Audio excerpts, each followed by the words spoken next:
Let me begin by saying I am not an adrenaline junkie, but I do enjoy a little excitement in my life. We recently invited another couple to spend a weekend camping in our RV. Our campsite was on the Tallulah River. I loved watching and listening to the water tumbling over the rocks. When we saw several people float by our side on inner tubes, our friends thought that looked like fun, so they purchased 2 tubes. For the next 2 days, we made repeated trips down the river. It wasn't what you'd call whitewater rafting, but there were a couple of places where the river spun you around a bit. I probably made about half a dozen trips, and no two of them were the same. I would look ahead and see a big rock. Mike or one of our friends would yell, "Go to the right!" And I would try, but sometimes the current pulled me to the left of the big rock. Sometimes I got stuck on the big rock and had to use my feet to push off it. And every once in a while, I actually managed to go around the right side of it. Proverbs 16:9 says, "In their hearts humans plan their course, but the Lord establishes their steps." Like Barb and I on the river, we often have a plan of how we think we're going to navigate life. Then those rocks appear.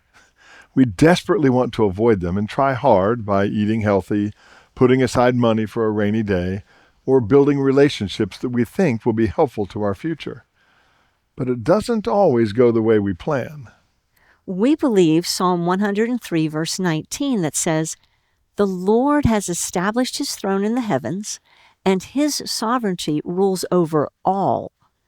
In the river of life, God gives us some ability to maneuver and make our own choices, but his will be accomplished.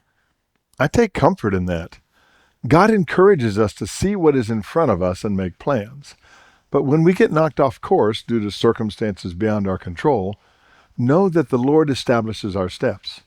He knows I am currently stuck on top of this rock, and he will use this pause for the benefit of his kingdom. If I get knocked to the left instead and hit some whitewater, maybe even get thrown from the inner tube, God will still be with me through that too.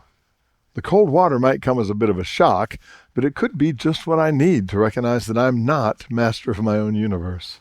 So let's go ahead and plan our course. But if we suddenly find ourselves taking a different path, let's not panic. The Lord establishes our steps. He will see that we get where we need to go. And often, those little surprises are what makes the journey fun. They might cause us to gasp in surprise, but they also may lead to whoops of joy and fun stories around the campfire.